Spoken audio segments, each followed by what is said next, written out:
নির্বাচন কমিশন কর্তৃক নিম্নমানের ইভিএম মেশিন ক্রয়ের একটি অভিযোগ করা হয়। এই অভিযোগের প্রেক্ষিতে দুদক কর্তৃক আজকে এনফোর্সমেন্ট অভিযান পরিচালনা করা হয়। এনফোর্সমেন্ট পরিচালনা দেখা যায় 2018 সালে নির্বাচন কমিশনে যে 1,50,000 ইভিএম মেশিন ক্রয় করে। উক্ত ক্রয়ের ক্ষেত্রে অভিযোগে বলা হয় যে 1,05,000 মেশিন যে অযোগ্য রয়েছে।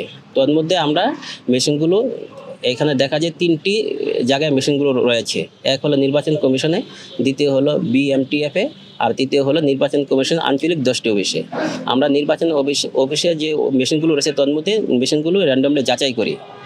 তোর মধ্যে 3টি মেশিন যাচাই করে 3টি মেশিনে একটি মেশিনে আমরা যান্ত্রিক ত্রুটি খুঁজে পাই। আর নিম্নমানের মেশিন ক্রয়ের ক্ষেত্রে আমরা রেকর্ডপত্র সংগ্রহ করেছি। আরও রেকর্ডপত্র সংগ্রহ করা প্রয়োজন। বাকি রেকর্ডপত্র 1-2 দিনের মধ্যে সংগ্রহ করে আমরা প্রতিবেদন দাখিল করবো। না, আজকে আমাদের কোনো এক্সপার্ট ছিল না।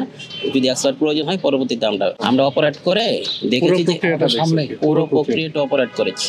অপারেট করে দেখেছি একটি মেশিন যান্ত্রিক ত্রুটি রয়েছে।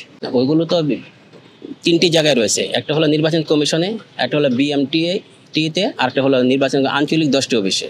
সেগুলোর ক্ষেত্রে সরজমিন দেখে না দেখে বলা যাবে না। পরবর্তী পদক্ষেপ আমরা রেকর্ডপত্র সংগ্রহ করেছি, আরও রেকর্ডপত্র সংগ্রহ করব। হ্যাঁ, বাকি সংগ্রহ করে আরও তথ্য উপাত্ত নিয়ে আমরা প্রতিবেদন দাখিল করব। এটা হলো অভিযোগে বলা হয়েছে যে মেশিনগুলো অযোগ্য। আমরা তো না দেখে বলতে পারবো না। আমরা দেখেছি একটি মেশিন যান্ত্রিক ত্রুটি রয়েছে। এগুলো স্পেসিফিকেশন অনুযায়ী আমরা রেকর্ডপত্রগুলো নেওয়া প্রয়োজন। আজকে পিডি উপস্থিত না থাকে আমরা নিতে পারি নাই।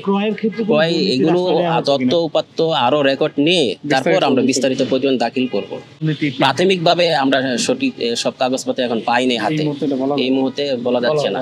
এটা বলা যাবে না এই মুহূর্তে। আমরা রেকর্ডপত্র চাইছি ওনাদের কাছে। রেকর্ডপত্র প্রাপ্তি সাপেক্ষে এটা আমরা বিস্তারিত বলতে পারবো।